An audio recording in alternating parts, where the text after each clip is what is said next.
你死而复生，我为你高兴。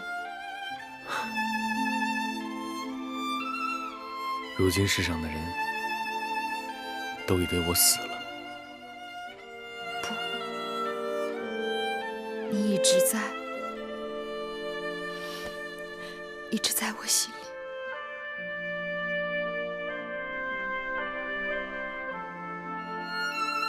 这次来到咸阳，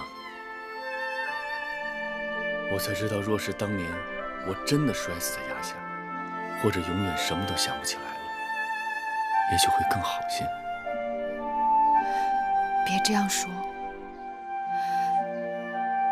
你若真的因为挫折困顿而放弃了当年的志向，就不是我喜欢的那个子歇了。可是那个子歇，是因为有了月儿，才是子歇。从小到大，我只给你带来了无穷无尽的烦恼。说到烦恼，的确不少。若不是当年你在膳房里偷糕，若不是你把树上的果子打下来，若不是你手把着手传授我用鞭子，我黄歇怎知道天下有如此好的女子？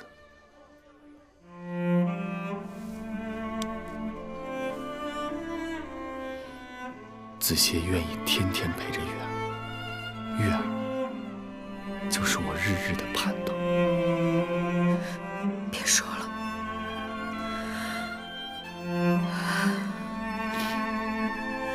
鱼儿一生都是欠子歇的。不哭了，你我之间若要是说欠字，就少了情分了。不哭了，不哭了。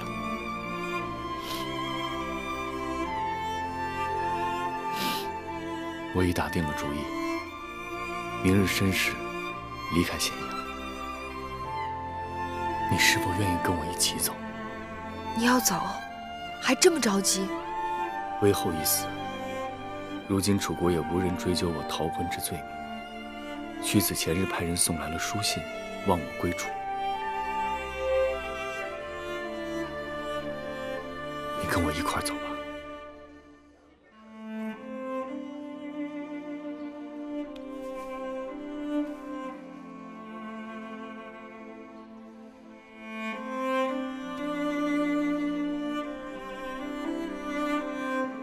我知道你已经有了身孕，但你若跟我走，我愿以性命保你们母子一世周全。这次虽然没有黄鸟，没有枣树，但我仍会雇好一辆车，在城外等你。可月儿已不是原来的那个月儿了。在我眼里，月儿永远是那个月儿。答应我，你会来。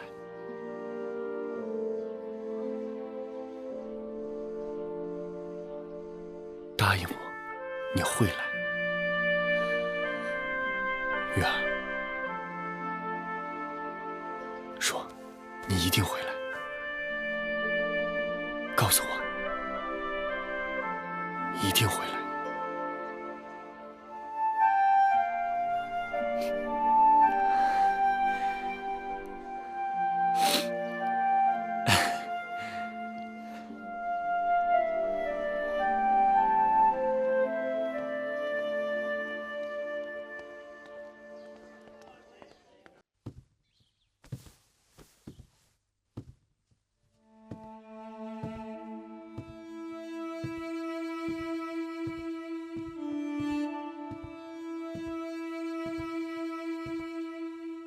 大王，已是酉时了，您还没吃一口东西呢，给您传膳吧。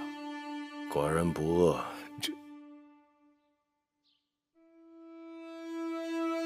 下去吧。是。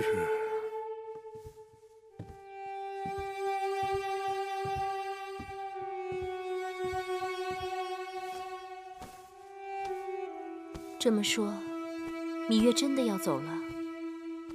奴婢派珍珠假作过去送东西，只见那边2个小丫头欢天喜地，说芈月今日从外头回来，样子古怪，不是年节的，却赏了他们2人不少东西，让他们俩以为芈月在外边捡了宝呢，这不是明摆着要散伙打发人吗？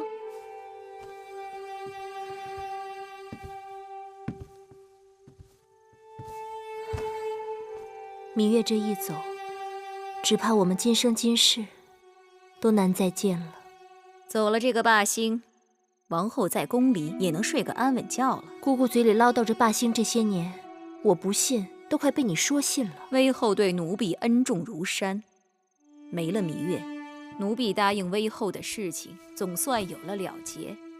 唉，要不是怕芈月多心，我真该去她那里看一看，也算是送她一程。王后歇息吧。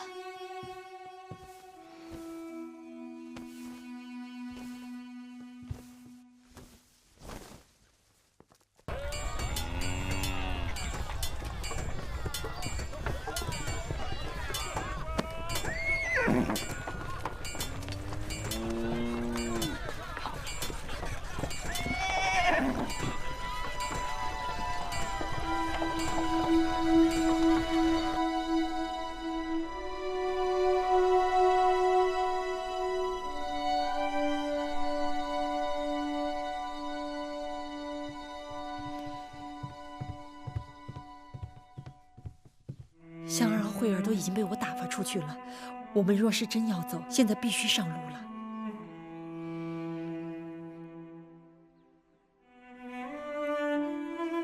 昨日子歇，他和我说了许多，但有一人，他从头至尾就没有提及。我能猜到，他为何不提他？他若提起大王，只怕你不会答应跟他走。是啊，我心里放不下，我不可能不想到大王。想到大王，我就拿不动这包袱，走不动路。事到如今，你顾不上两头了。是，姑姑说的对。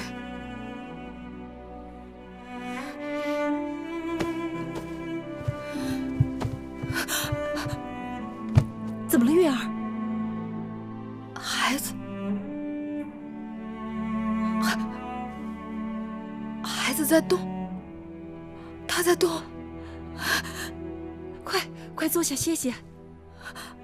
我从没有过这样的感觉，我实实在在感觉到他在动。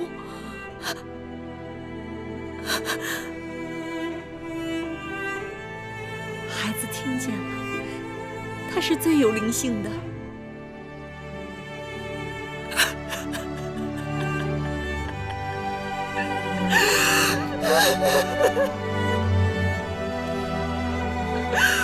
我不可能不想到大王。有了这孩子，我怎么可能不想到孩子的父亲？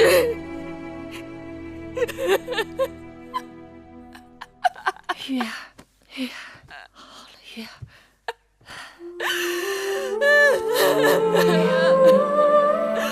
我该怎么办？好了，月儿。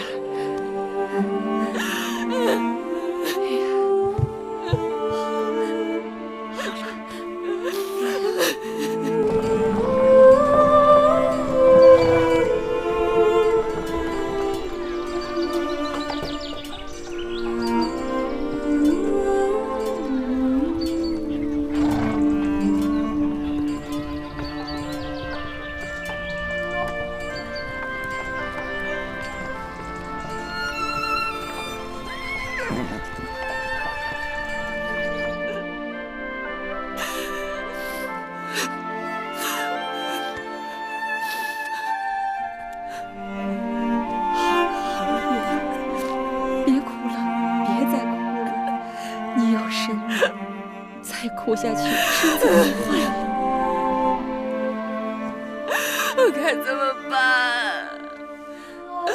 死吧！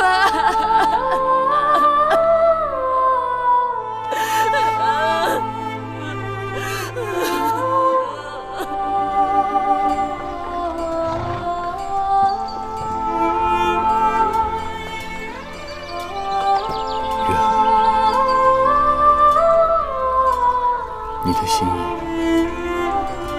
我也知晓。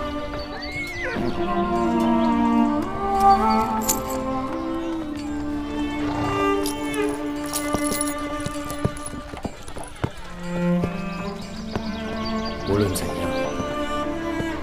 我心里永远有一块地方是留给你的。我走了，我走了。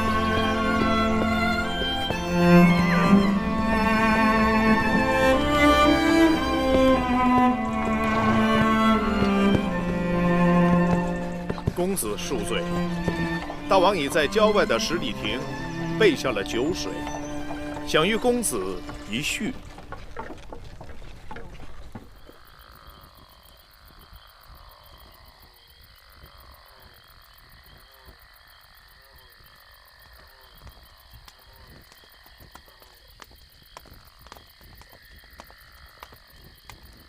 大王，黄歇到了。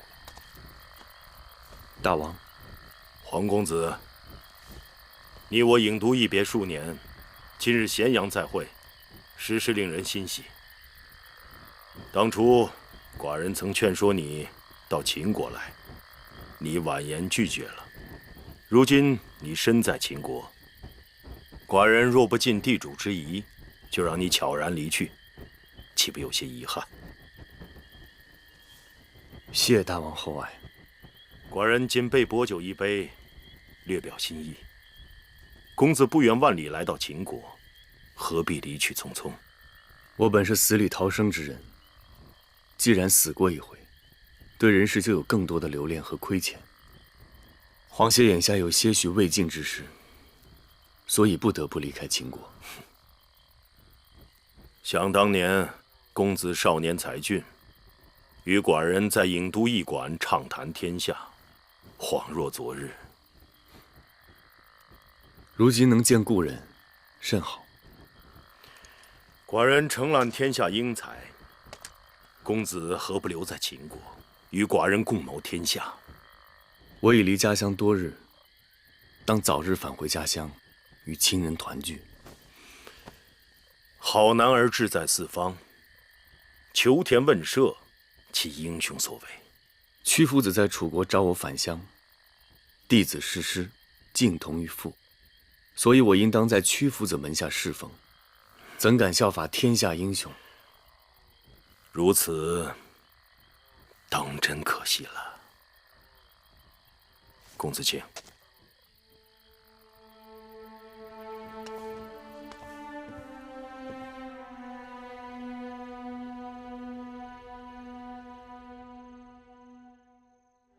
都这个时辰了，那边怎么一点动静都没有啊？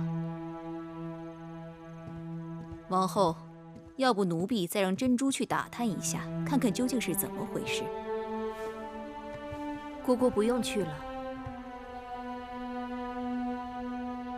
去也无用。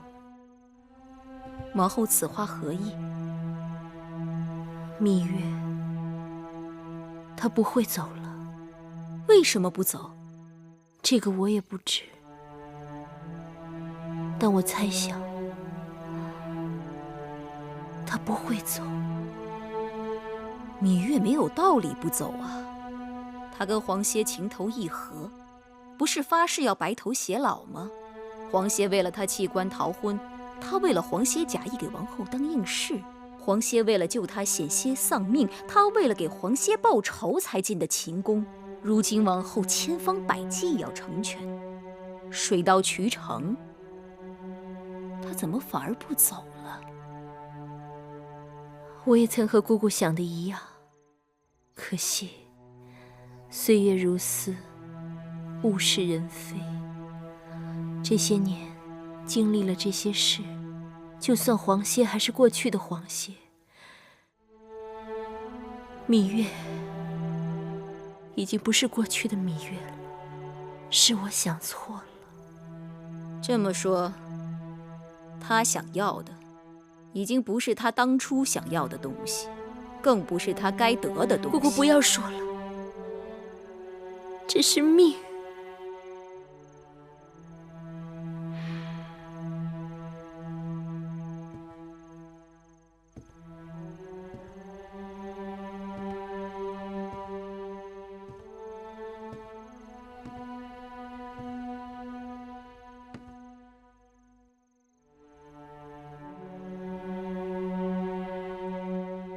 我不认，我不认这个命。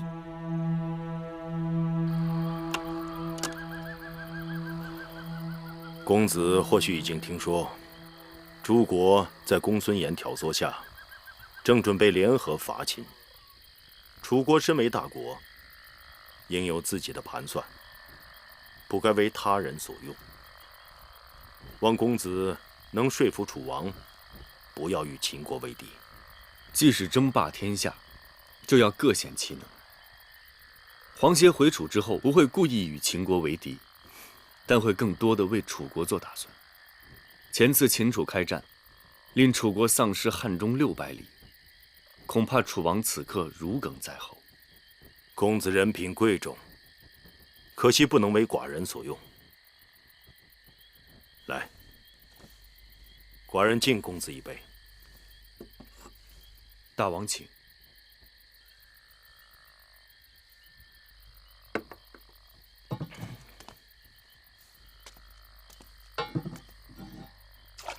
公子再干一杯，下次碰面，无论是敌是友，均是缘分。能与大王一醉，黄歇何幸如之？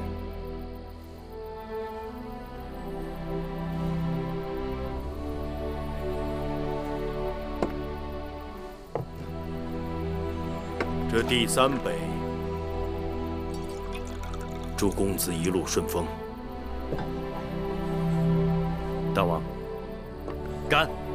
干！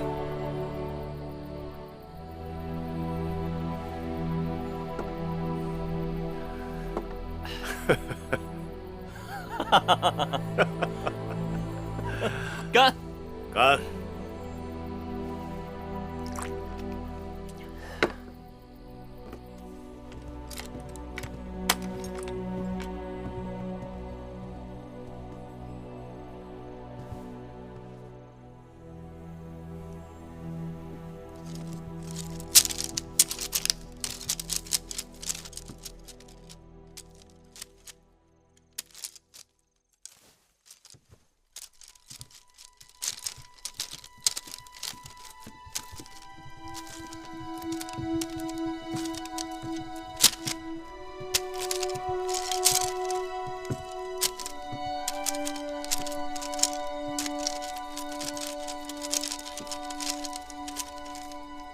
小丫头，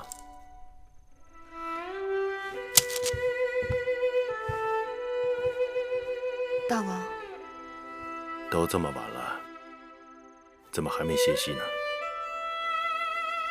大王这里许久无人打理，芈月于心不忍。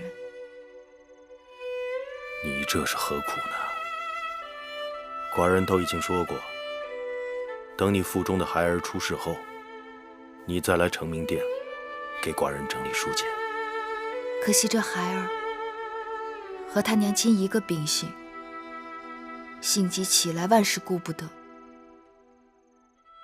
今日这孩儿在我肚子里踢打不停，想来是在宫中待得烦闷了，要我带他出来散散心。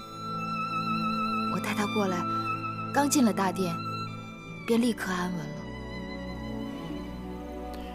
寡人看看，这个孩子为什么到了成明殿就安稳了？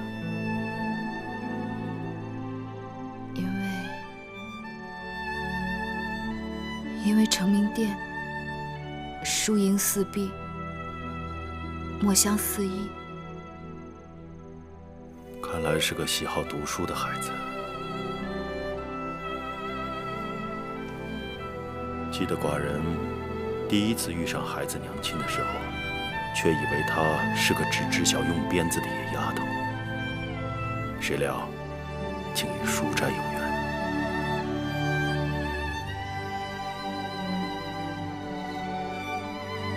好好的，怎么哭了？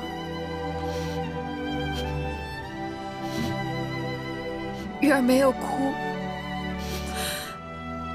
鱼儿只是心里头更清明了。你清明就好了。你该知道你在寡人心头的分量。寡人疼你，疼咱们的孩子。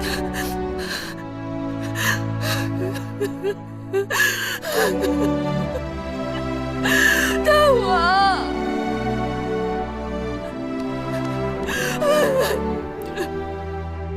好了，别哭了，别哭了。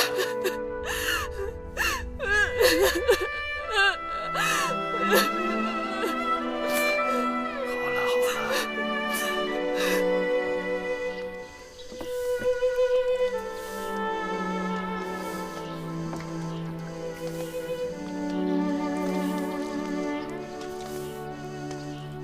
八子，嘿嘿，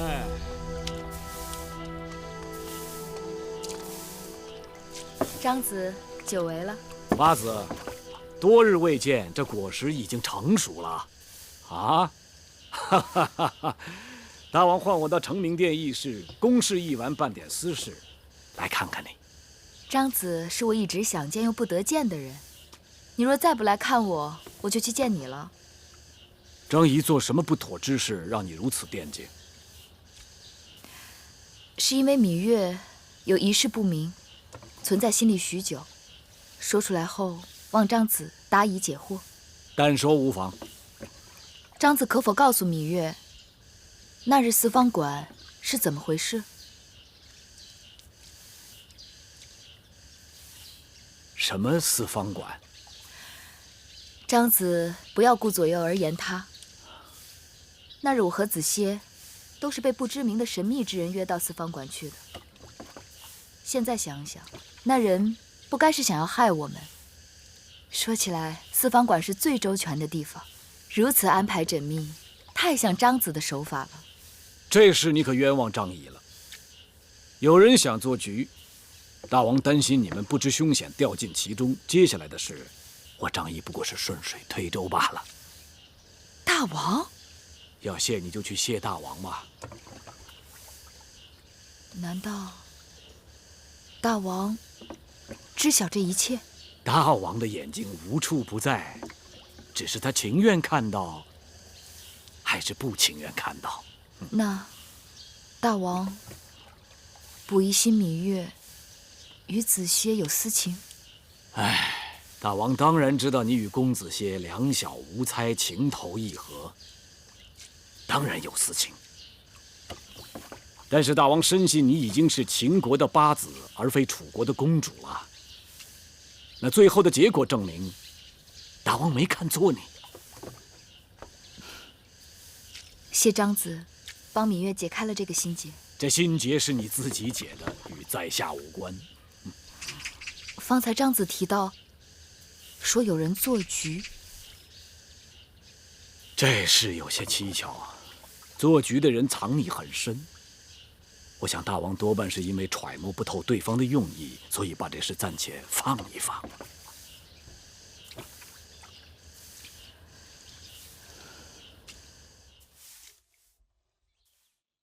这阵子大王特别忙，天还未亮就跟司马错和公子华一同出城去巡查军务了。这样看来，函谷关外的风声是日渐紧起来了。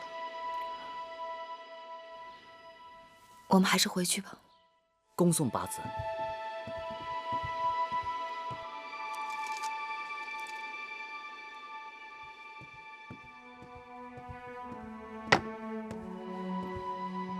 王后，大见免礼。大王说，监管兵器制造的大公爷，叫工匠们研制出一批新的兵器。正好处理子也从函谷关回来了，要和他一起去看那些兵器。这几日，大王就住在宫外了，后宫的一切就交给王后。大王还说，宫中有王后主持，他很放心。知道了。那老奴就告退了。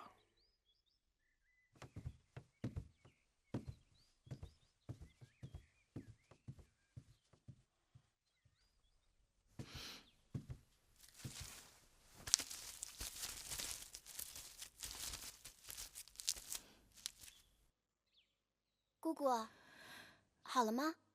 还要再熬一会儿。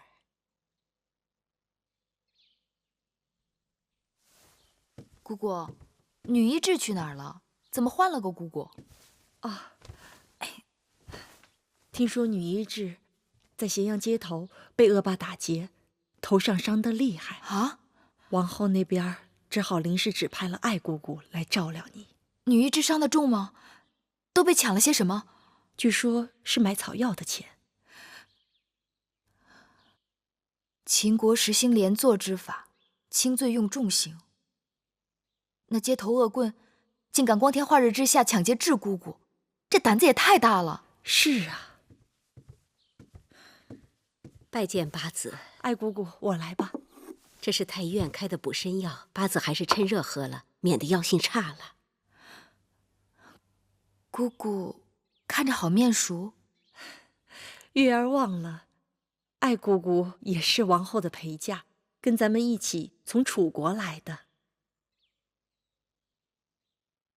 哦，我想起来了，当年爱姑姑还曾随着女医治到林园里来采过草药呢。可不是，在楚宫时，我和女医治走得最近，这次也是女医治向王后推荐我替她来照料八子的。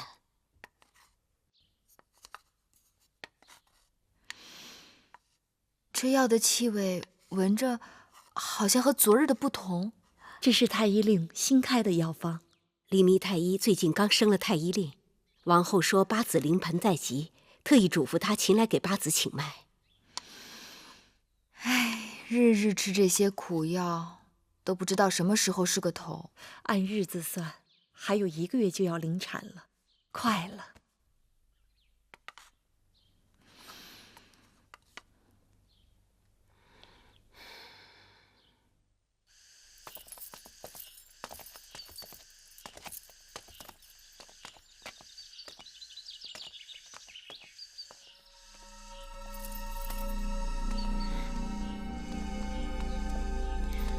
魏夫人，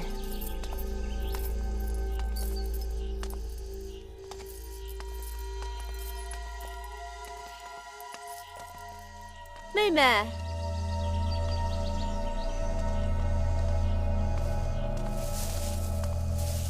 魏夫人有何事？妹妹本是天生丽质，可是今天细细看来，这面色可不太好，怕是气血有些亏吧？嗨，什么亏不亏的？还不是过一日混一日。妹妹可千万不能这么说，我们这波人呀，算是过气了。可妹妹那是春光正好啊，妹妹不心疼自己，姐姐还心疼你呢。对了，姐姐那有一个极好的补血养颜秘方，不知道妹妹愿不愿意试一试啊？是吗？管用吗？秘方是先王后留给我的。当年先王后独自一人享用这秘方，那容颜似芙蓉出水，宫中的女子都妒忌死了。那若真如姐姐说的这样，那就先谢谢姐姐了。妹妹若是不嫌弃，去我宫里坐坐，容我把秘方给你找出来。是。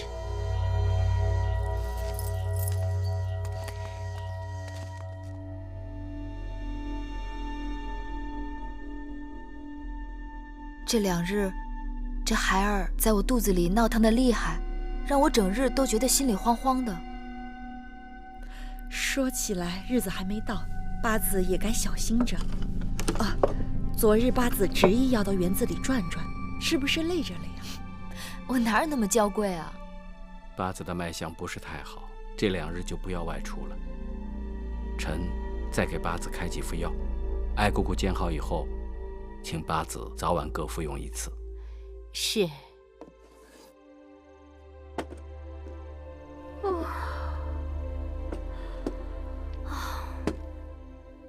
自从服用了9系安神丸，每日天一黑，我这眼睛都快睁不开了。王后这2日睡得可真好。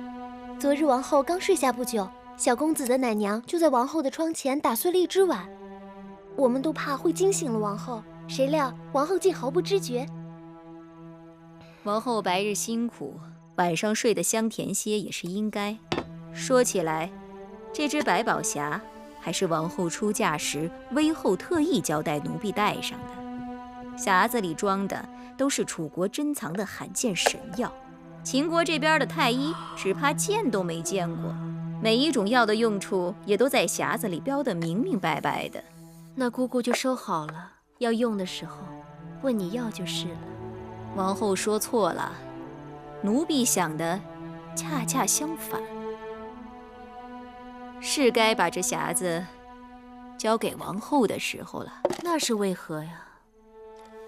一来是这匣子里的东西过于贵重，王后保管更为合适；二来，奴婢也上了岁数，早些交代了，心里踏实。舒儿还要姑姑看着荡儿长大成人呢。姑姑这么一说，就是想偷懒。奴婢哪儿敢偷懒？匣子里装着的都是威后给奴婢的嘱托，奴婢活1日就不敢有一丝怠惰。好了好了，你若硬要给我，明日再说吧，我可要去睡了。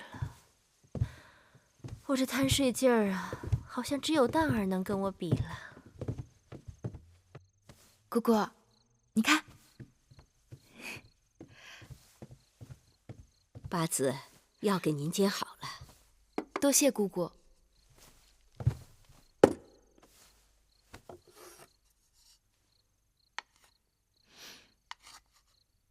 快喝。八子，我们回来了。今日永相真是忙得很，我们去领东西竟等了快1个时辰。说是八子要生产了，大王叮嘱内府给了不少好东西呢，待会儿给八子看看。好，行了，看你们2个小丫头打扰的，八子的药都快凉了。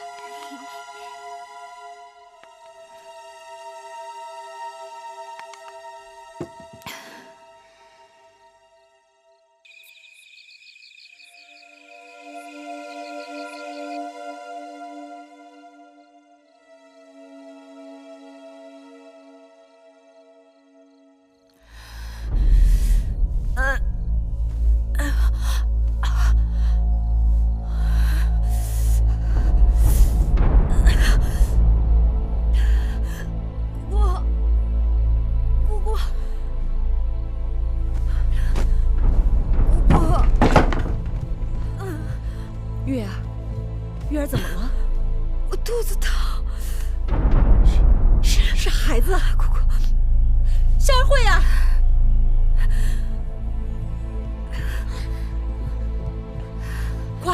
快去把艾姑姑找来！啊，夫人，夫人，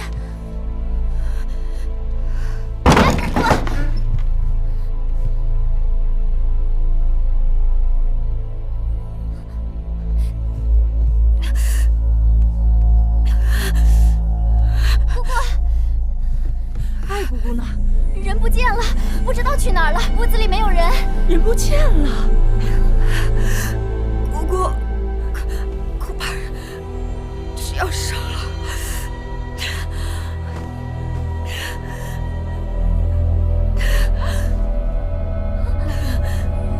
月儿只怕是不好了，羊水都已经破了。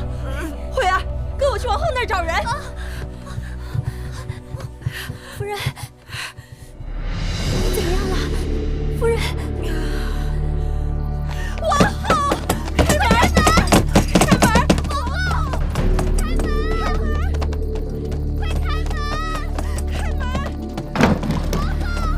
慌什么？姑姑，王后，快开门！开门呐！开门啊！王后，快开门啊！珍珠珊瑚，你们两个回去守着王后。是。你们几个随我来。是。开门！王后，开门！深更半夜的喊什么？王后跟小公子早就睡了，你们有几个脑袋在这儿吵闹？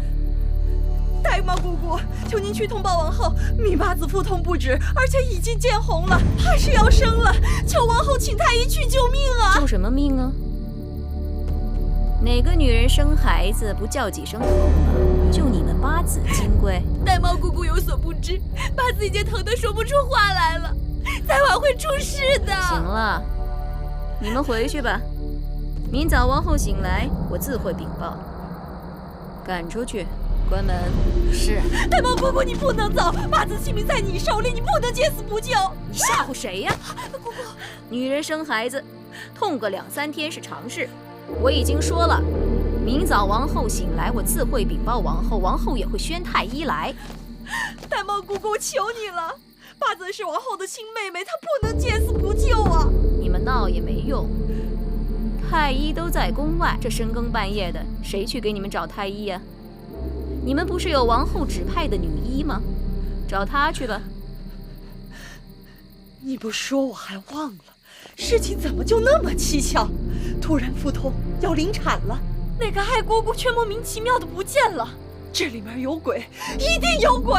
什么有鬼没鬼的？你不要故意生事啊！我要见王后，有人要害我家八子！闹够了没有？王后，王后，救命啊！王后，王后，把他捆起来，塞上他的嘴！王后，呆猫，我失手了，嘴，就是你要害我家八子！从他出生开始那天，闭嘴！快走！你老实点！快走！你算什么东西？关门！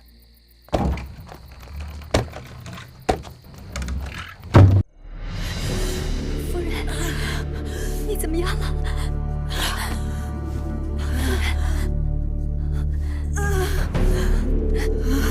夫人，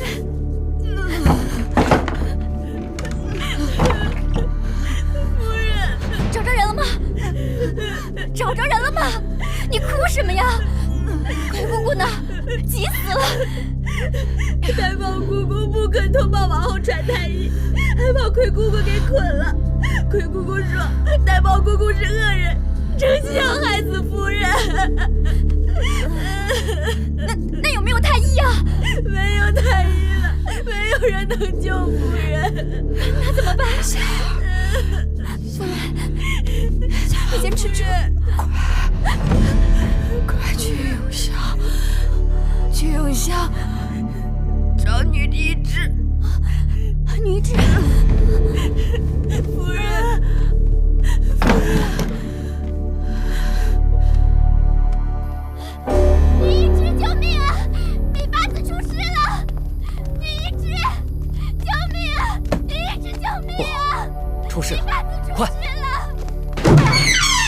八子怎么样了？疼晕过去了，去看看。药香，你们在后宫各处留意查找，看那个爱姑姑到底藏哪儿去了。是。去。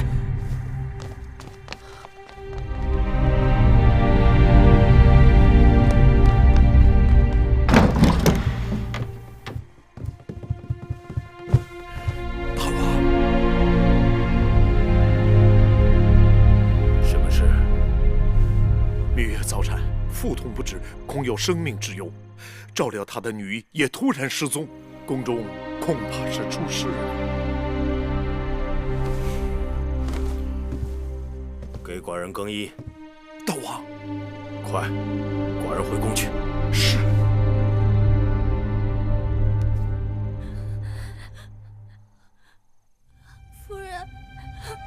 夫人，你快醒醒啊！智姑姑在这儿呢，我跟慧儿也在这儿呢，我们都等着你把孩子生下来。夫人，快醒醒，快醒醒啊！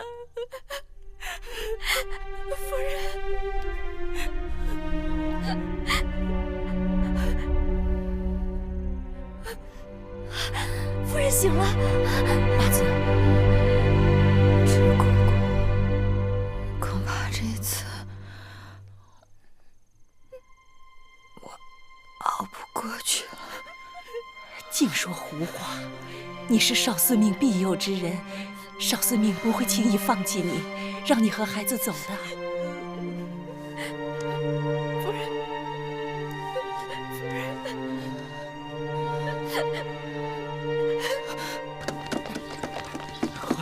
快加快脚步！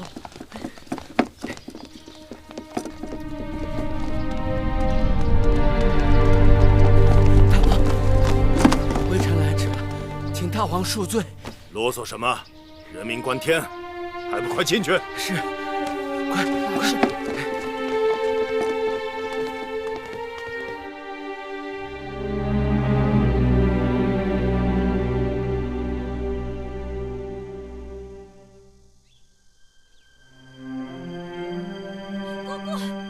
大王姑姑不好了！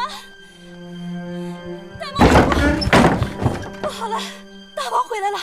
刚刚有人看到大王带着人往米八子的住处去了，其他各宫的夫人也都赶来了，还有太医。哎，小声点！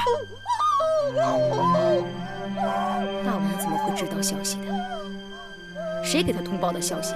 谁还顾得了这些啊？大王回来了，再不叫醒王后，这可是谁都担待不起的大罪了。这事儿跟你们有何关系？跟王后更是没一点关联。我现在就去慢慢的叫醒王后，告诉她米八子早产，大王回宫了。有什么事你们全都推到我身上。像那芈月命再大，也逃不过今天这一劫去了。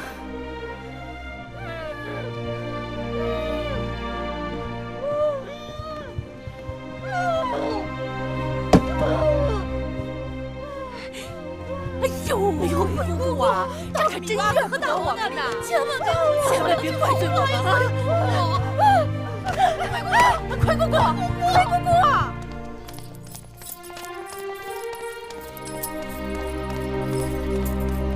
王后，大王，王后姗姗来迟，这一夜睡得可好？臣妾昨夜服了安神药，竟不知宫中出了大事。王后服了何等安神药？满宫人都被叫醒，唯有王后昏睡不醒。禀告大王，王后确是今日一早才知此事。今日公子当患病，王后照顾公子，一直不曾睡好，所以奴婢才给王后服了9息安神丸。奴婢揣度着，从阵痛到孩儿落地，总不至于立时3刻的，所以就没敢叫醒王后。是奴婢有罪，望大王不要责怪王后才是。芈月腹痛早产，指派给芈月的女医也失踪了。就算王后昏睡不醒，满宫人也都昏睡不醒吗？大王曾经说过，指派臣妾照顾芈八子。芈八子虽然没有住进长宁殿，但臣妾对芈八子仍有义务。臣妾失职，臣妾也难逃疏忽之咎，望大王恕罪。芈八子的侍女叫嚷的满宫都听见了，臣妾本有心过问，可是听说芈八子派给王后报信的姑姑被关押起来了，臣妾也就没敢再过问了。王后，啊，这又是怎么回事？那魁姑出言不逊，吵闹纠缠，奴婢怕她惊醒了王后，所以就私自做主，暂时叫人绑了她。这么说，寡人的后宫不是由王后来执掌，倒是叫一个贱奴来执掌。大王，把这贱奴叫永巷县打20棍杖，待寡人理清了缘由，再做打算。大王，启禀大王，芈月怎样？芈八子情况只怕不好。芈八子属于热伤冲刃，破血妄行，胎动不安，又因胎儿位置不正，对于即将临产的芈八子来说，凶多吉少。你说什么？凶多吉少？前几日，臣发现米八字脉象有些异常，就专门用了续断、桑寄生、菟丝子、白术、黄芪等几味药，又对照顾芈月的爱姑姑打了招呼，让她细心照料。但是竟然毫无作用。待微臣问过爱姑姑，或许能略知一二。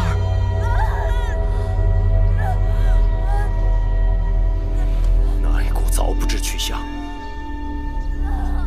你这个太医令是宫中的木头摆设。我跟你说，今日芈月没事，也就罢了。若有差事，寡人便焚了你这个不中用的木头摆设。是。微臣已让女医治继续烧艾用针，不知是否能将太尉稍稍调整过来。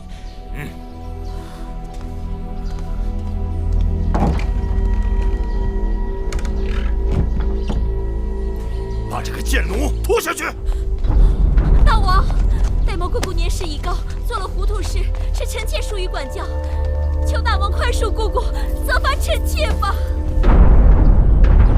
此刻才来引咎自责，是否太晚了？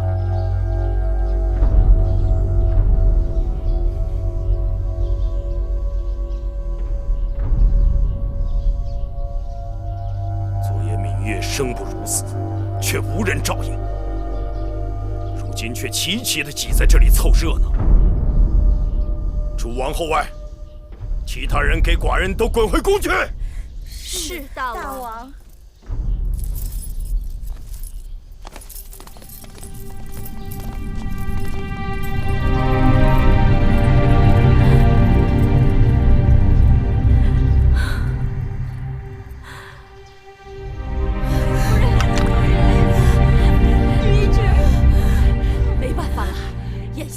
想把孩子生下来，只能靠他自己了。八子，醒醒，再努把劲儿！想想你娘亲，想想君亲，他们都是为你而去的呀。你身上是几条人的性命，是为他们活着，千万别放手，千万别松手啊，月儿！坚持住啊，娘亲，用力啊！好，好，夫人，好，用力啊！八子，用力，用力呀！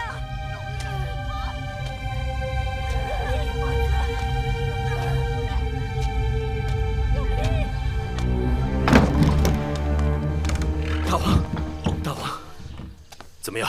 孩子胎位不正，臣用尽毕生所学，保一人性命还是可能的。请示大王，是保孩子，还是保母亲？当然要保。保母亲。自然是保母亲。是。你听见了吗？大王说要保住你，保住孩子的母亲。八子，不要管我，保孩子，保孩子。月儿，你使劲啊，坚持住啊！快拿些鹿茸和人参来，让八子含上。月儿，这些人生就看他的命了。使劲，姑姑，给那个水拿来。月儿，拿水去。快拿水！快点去拿水！月儿。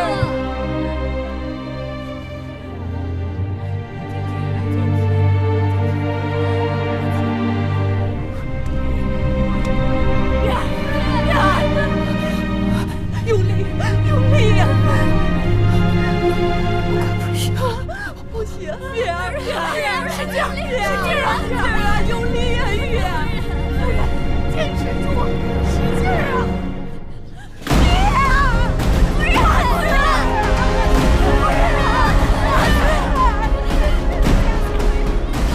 让你八子再撑一把力气，告诉女医治，让百会穴，快，一定要快！哎，大王，万万不可！你是金贵之躯，入产房将有血光之灾的。是的，母亲，寡人管不了那么多了。哎呀，大王，这会儿来不及了！大王，不能去啊！滚开！给我滚开！全都给我滚开！大王，滚开！大王，大义大会，您就是不顾着您自己，你也得顾着秦国的国运呐！大王，大王，大王！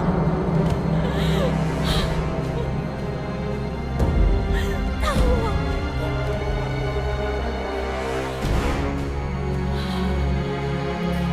芈月，你这个小丫头，你不能死！你给我听着，你要给寡人活下去！寡人还要你去承明殿为寡人整理书简。寡人还要你陪寡人看着大秦一统天下。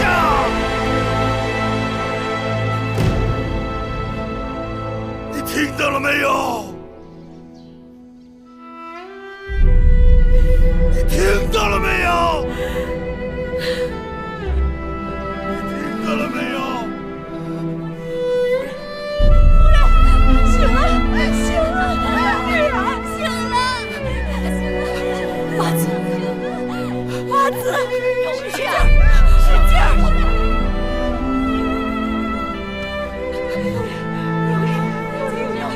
坚持，坚持，抓住我的，吸气，1、2，1、2，八子，使劲儿，使劲儿，使劲儿！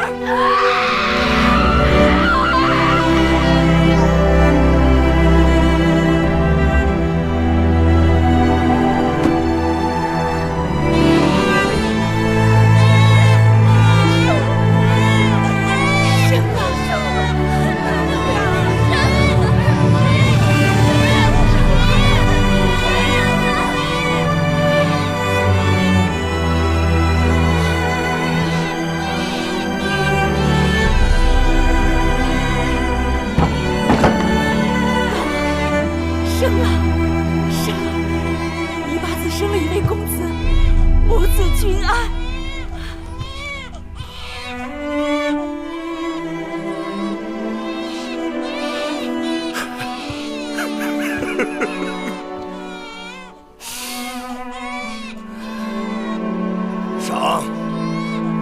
赏女一掷和太医令，重赏。谢大王。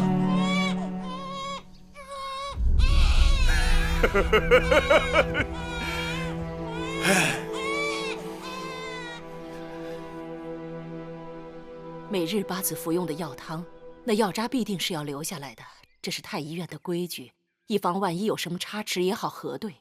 可为什么找遍了整个院子都找不到呢？从草药到药渣，爱姑姑从不让我们插手。爱姑和我们也算是几十年的相识了，我真不敢相信她会害月儿。智姑姑，智姑姑，智姑姑，你快看，这是不是药渣？没错，在哪儿找到的？在柴房的柴堆下面。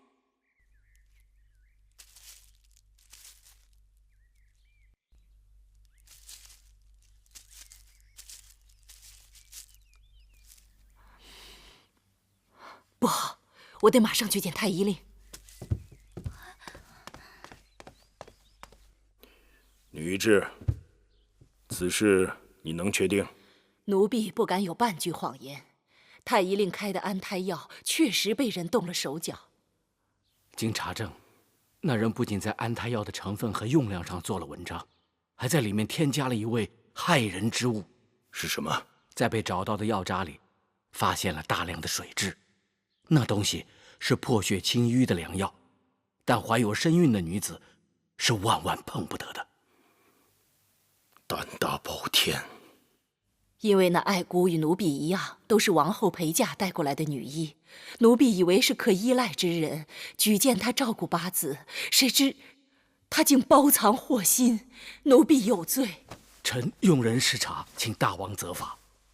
好了，念你们二人昨日救护芈月和王儿有功，算你们功过相抵吧。谢大王开恩。寡人还有一事要问你们两人。王后那安神丸是怎么回事？王后用的安神丸是楚国南蛮之地的秘方，对此药女医治应当更清楚些。这种秘药的确有迅速催眠、令人昏睡不醒的功效，但长期服用却是伤身的。想来王后本人可能并不知情。好了，你们下去吧。是。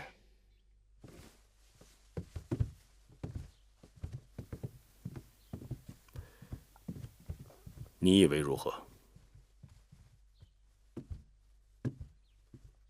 大王不必问老奴，依老奴看，大王心中早已有数。戴瑁是王后心腹之人，那爱姑又是被戴瑁指使。寡人宁可相信王后并没有害人之心。王后若被蒙在鼓里，那安神丸定是戴瑁为了自己主子开脱的手段。大王说的甚是。可惜那爱姑还没有抓到。大王尽管放心，既然已经全城通缉，他跑不到哪儿去的。不管怎样，凶犯是王后的人，王后仍有失察之过。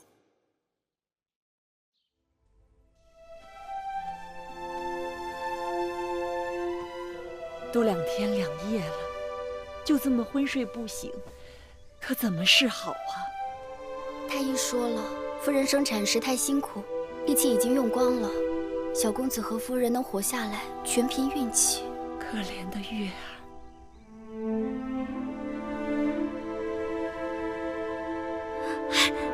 夫人醒了，夫人醒了，月儿，月儿。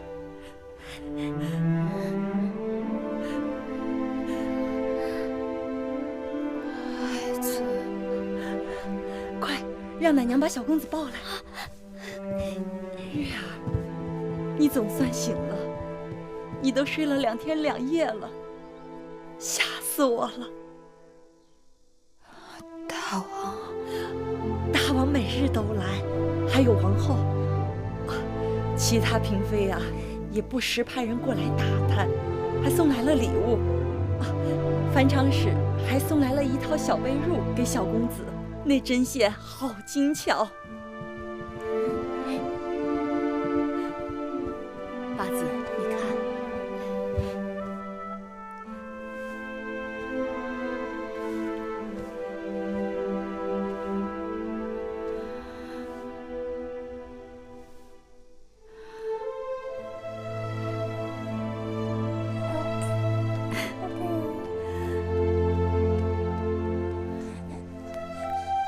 是男孩。是啊，男孩。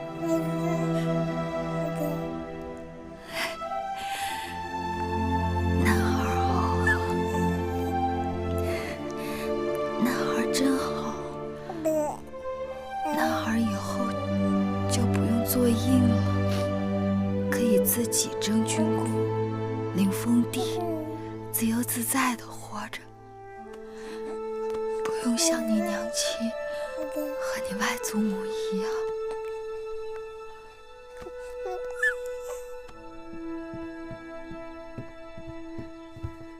王后，听说爱姑姑被抓了，关进了永巷，还没用刑就什么都招了。她说这一切都是戴瑁姑姑谋划的，戴瑁姑姑要她下药害芈月和芈月肚子里的孩子，为此给了她许多财物。还许给他在楚国的家人很多好处。姑姑好糊涂。大王看了口供，雷霆震怒，说什么？大王说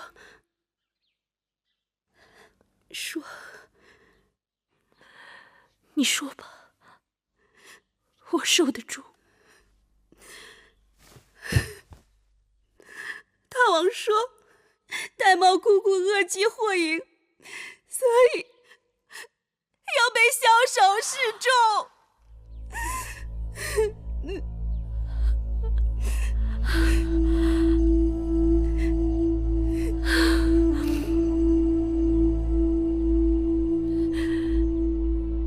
你是说戴瑁姑姑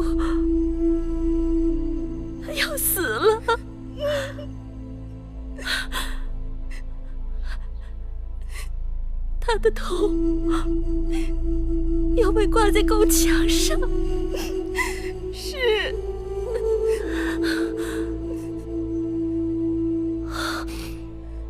我要去救姑姑，一切祸事因我而起，姑姑生死攸关，我要去救她。王后，可是大王已经下旨，眼下谁都救不了姑姑了。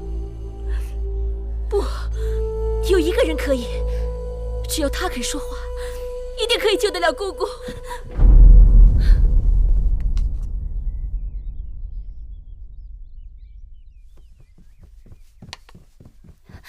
八子，王后来了。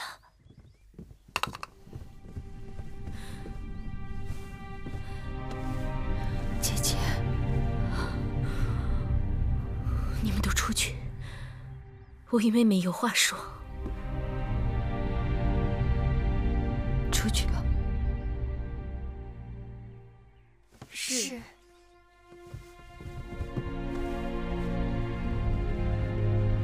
姐姐。坐下说话。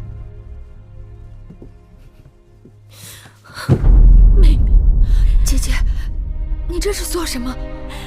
太茂姑姑以身试法，的确该罚该杀，但她自幼照料姐姐，与姐姐情同母女，姐姐不忍看她身首异处。只要妹妹求大王开恩，留戴茂姑姑一条性命，妹妹要什么姐姐都答应你。姐姐起来说话。不，除非妹妹答应替戴茂姑姑向大王求情。姐姐糊涂。姐姐待月儿恩重如山，妹妹从小受姐姐庇护恩惠，若有所求，月儿无不答应。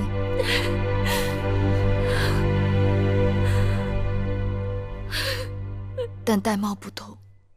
他为非作歹，刑罚不容，更何况他是百毒之源。他日日夜夜言辞蛊惑，离间你我姐妹情谊。他为鬼为欲，最终害人害己。姐姐救他，是饮鸩止渴。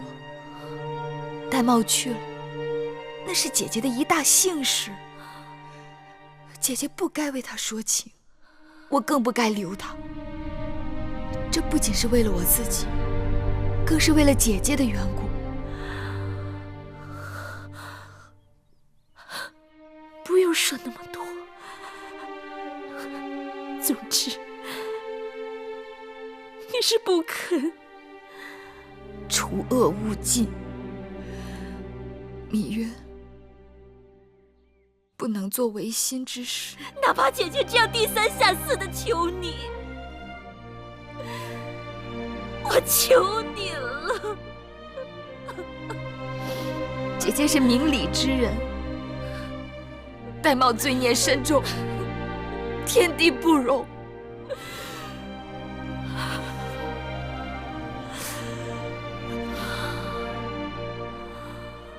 姐姐，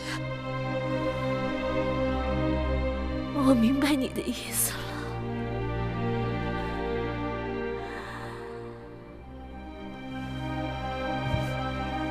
姐姐，姐姐，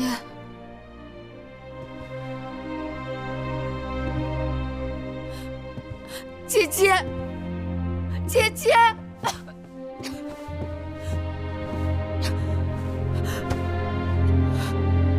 姐姐，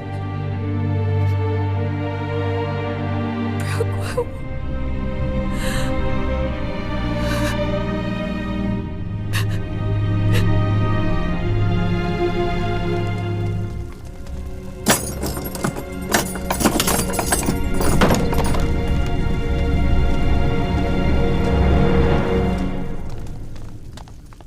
王后这边。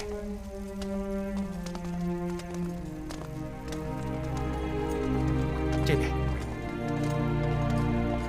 打开。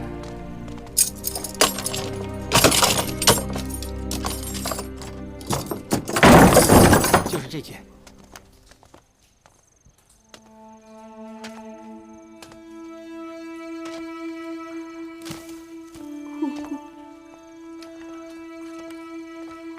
珍珠、珊瑚，你们两个死丫头，怎可把王后带到这种地方来？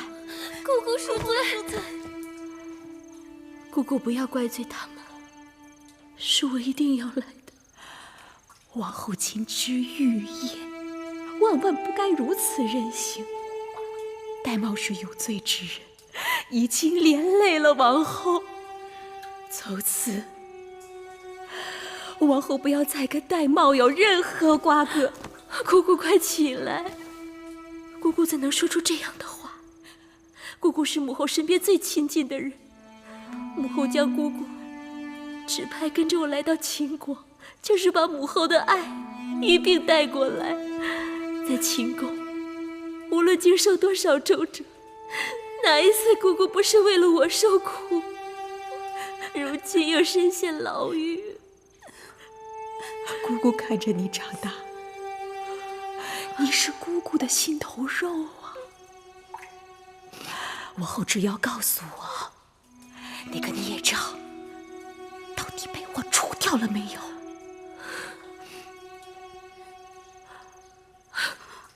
姑姑不要说了，姑姑落此地步，为的就是这一个念想。你快告诉我，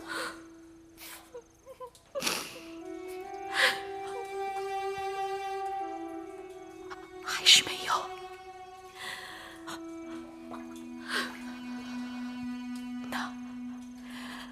那孽障的孩子呢？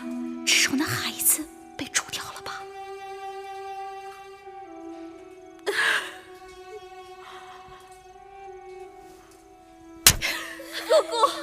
姑姑，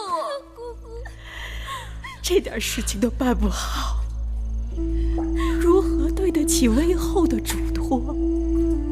如何有颜面去见威后啊？姑姑糊涂。你若能放芈月一马，我们在宫里与师再忍一忍，总能与她相安无事，何苦要搭上自己的性命？王后打算息事宁人，可那芈月绝非是省油的灯。王后莫不是忘了，临来秦国前，威后给王后讲的预言，八星出世，当主天下大变。那个芈月是要抢你王后和我们荡儿的太子位分的，她就是要抢走本归属于你的所有东西。奴婢怎能袖手旁观，容她得逞啊？可是我不能没有姑姑。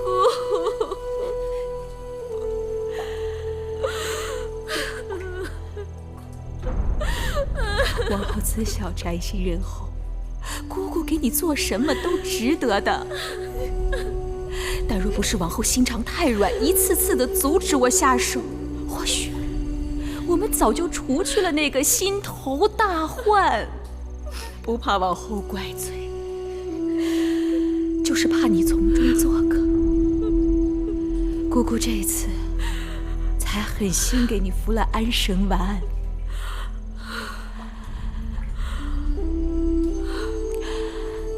姑姑去了，去给威后请罪，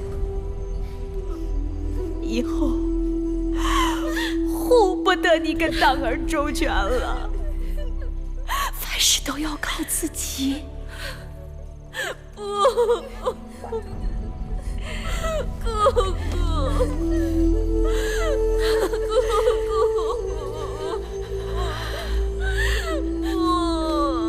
王后不哭，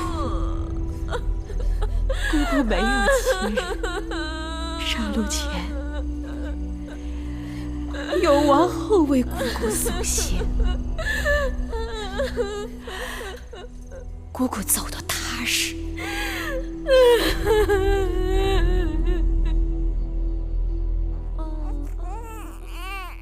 你失血过度，那红枣精米是要天天喝的。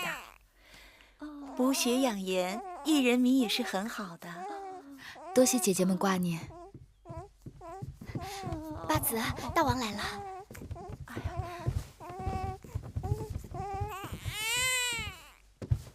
臣妾不能起身，望大王恕罪。坐着别动，身子得慢慢养，但脸色看着却比昨天好许多了。多谢大王体谅。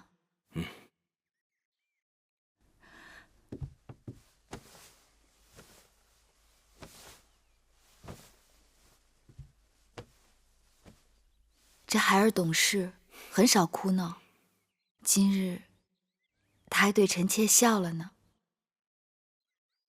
他知道来到这个世间有多不易，这孩子也是命大。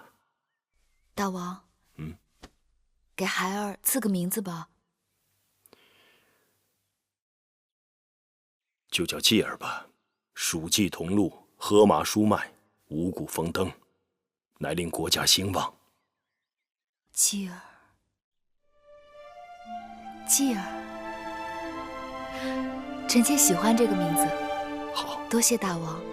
恭喜八子，大王起的名字确实很好。蜀冀同路，五谷丰登，听起来很平凡，实际上寓意很深啊。祭者，社稷也，在政在肃，实为后祭。荡之名是为了纪念商王成汤，祭之名是为了纪念周王始祖后稷。大王起名字从来都是深思熟虑，看来大王对这两个儿子都寄予了厚望啊。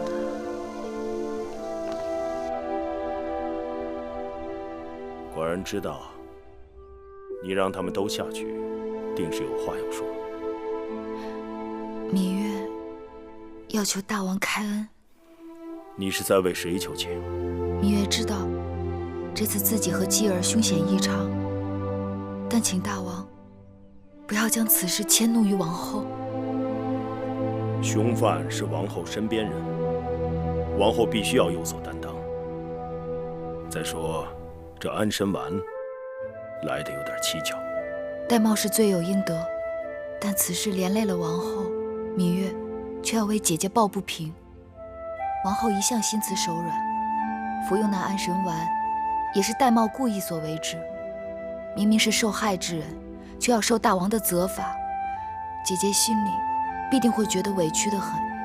你一点儿都不觉得王后跟此事有关系？芈月知道姐姐的为人。好吧，既然你为王后开脱，寡人自然要给你这个面子。不是芈月面子大，而是因为大王是明君。多谢大王。小丫头，你也学会了阿谀奉承了。姑姑的头还在城墙上挂着。是，大王此次也太过分了，为了一个芈月，连王后的面子也不给。大胆！这话也是你这身份的人说的。王后恕罪。大王这么做，不是为了我，也不是为了芈月，是为了整个后宫。大王是要以成世界，但姑姑却是为我死的。那城墙上挂着，便是我的头。王后，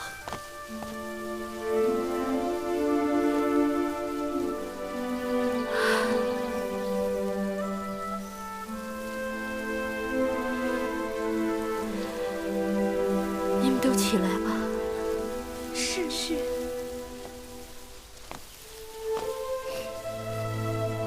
听说大王给芈月的孩儿起了个名字。是，给那孩子取名叫季。听大王说，蜀冀同路，河马书脉，五谷丰登，乃令国家兴旺。是啊，五谷丰登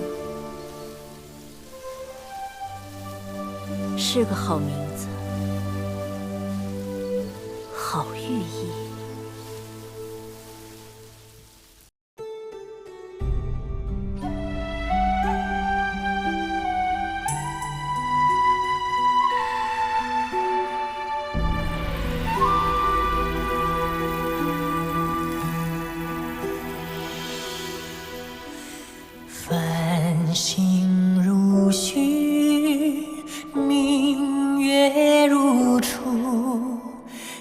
前尘往事从何起数？心有情丝万千言书，却生得一缕孤独。春花开谢，秋草又枯，盛衰荣辱，如何细数？你水暖，为谁寒？换不回一人入骨。尝尽悲欢离合人间苦，却怎么咫尺天涯陌路？去心诉，是一度，去情再相负。愿为你平静柔情傲骨，望尽相思红颜凋零处。我只愿与你朝朝暮暮，爱如心，恨如骨，生死在